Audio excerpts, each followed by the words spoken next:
for the first 100 years, all that caffeinated, carbonated sugar water with the same flavor just swept the earth. Every year more money came in.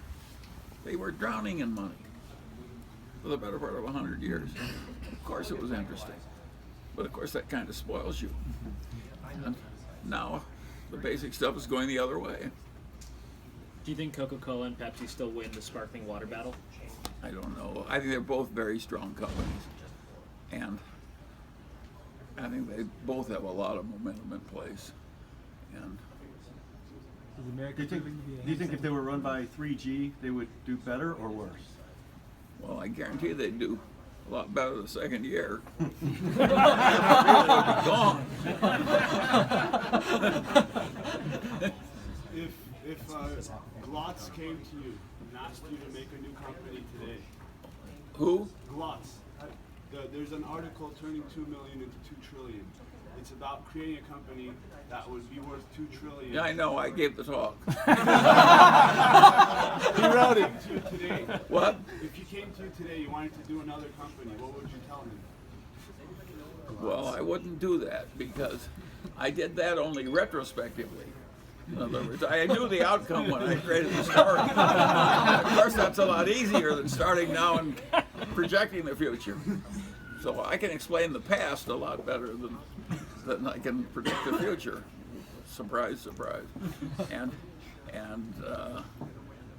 by the way, that talk, it was a total failure when I gave it. It's been a total failure ever since. Now, I think it's absolutely right, and there's a lot to be learned in it, and a few nuts like you make us get something out of it. But in terms of the greater world, I bored the people. Some of them I fell asleep. It was the most failed talk I ever gave. And so I published it when they did Poor Charlie's Almanac, because I still think the basic lessons are right. It's just it's hard to understand. Most people don't understand basic psychology very well. Charlie, looks like you hit a home run with the Physics Institute in Santa Barbara. Well, all I did was create a building. They already had the institute. But it looks fantastic, the whole idea and everything. It's wonderful. It's amazing what you can do if you have a lot of intelligence and unlimited money. How about a Munger library somewhere? A Munger library, like a presidential library, a Munger library. How about No, that? I'm working on another student building in UCSB. Charlie, what scientific innovation going on right now that you're really excited about, and what's one thing that you're really scared about? I really am deeply aware of this agricultural revolution, and everybody takes it for granted.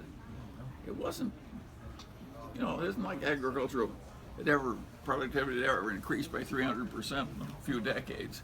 I mean, it was just amazing what happened. And of course, the world needed it terribly. And so I'm quite impressed. And more of that's coming. So all this stuff about gene splicing to make plants grow better and gene splicing to make domestic animals produce better, all that's coming. Some is starting to work already. And they'll push this crossbreeding of seeds in the ordinary way a few more. Now, it's a hugely important thing that's happening, and the world needs it terribly. And it changed the whole world for everybody. We couldn't have this civilization without the food. And there's not that much arable land. We have to get more product out of our existing land. And our existing land, the way we're farming it intensively, is degrading. And the reason we produce all this stuff is we pour chemicals and so forth into the land. Fungicides, herbicides. And at any rate, insecticides too. But it's just amazing what's happened. And how we created the miracle rice, the miracle grains. It's just, and so I'm quite impressed by the fact they keep doing that stuff. And to have 1% of the people produce all the food for America on their farms, when we used to have 80% of the people, it's just a huge, huge change in the human condition. And we'd all be doing stoop labor instead of running around in airplanes to hear people talk. If it weren't for all these revolutions that our predecessors created for us. So I just find that quite interesting, and we need it.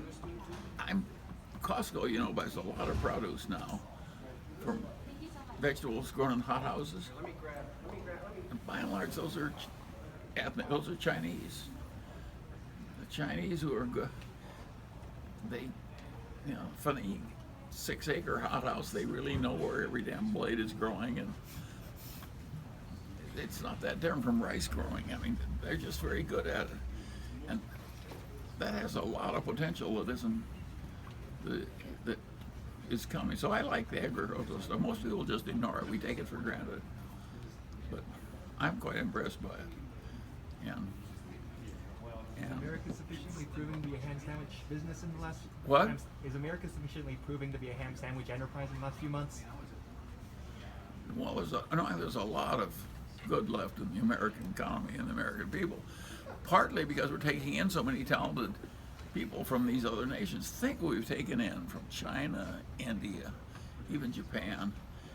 It's a lot of human talent, and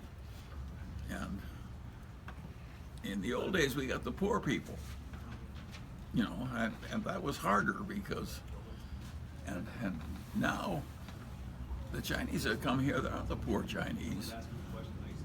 They're the well-to-do Chinese, and the children of successful Chinese families that get high grades and so forth. The same from India. Every once in a while I meet an untouchable who has just gotten off through the main technical institute of India and succeeded. But most of the Indians I meet are all from the upper castes of India. We're sucking the brains out of India. And of course that's good for us. Is that a tragedy Same for with China. Same with China. Is that a tragedy for China and India, though? What? Is that a tragedy for China and India, though? Well, they got a lot of people. They have a lot of brains left. You know, you can't think about two countries. People shortage is not. When you can sift a population that big, you'll get some smart people. Charlie,